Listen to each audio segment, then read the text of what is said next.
ಹೋಗ್ಲಿ ಅಣ್ಣ ಅವ್ರು ಹೇಳಿರುವಾಗ ಎಲ್ಲರೂ ನೀವು ಬ್ಲಾಕ್ ಮಾಡಿದಾರಲ್ಲ, ಏನ್ ತಕ್ಷಣ ಇದು?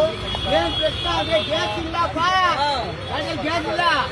LPG ಸಿಗುತ್ತೆ, ಪೆಟ್ರೋಲ್ ಸಿಗುತ್ತೆ, ಡೀಸೆಲ್ ಸಿಗುತ್ತೆ, ಎಲ್ಲ ಸಿಗುತ್ತೆ.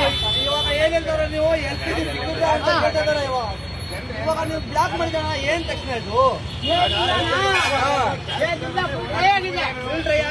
ಅವರು ಏನಂತಾರೆ, 6 ಗಂಟೆ ಬಾ ಅಂತಾರೆ. ಯಾರು ಹೇಳ್ತಾರೆ? ಪೆಟ್ರೋಲ್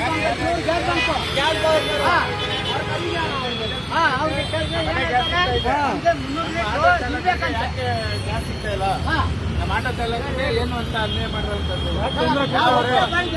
ರಾಜಕಾರಣಿನೂ ಇಲ್ಲಿವರೆಗೂ ಒಂದು ಧ್ವನಿ ಎತ್ತಿಲ್ಲ, ಪರವಾಗಿ ಒಂದು ಮಾತಾಡಿಲ್ಲ.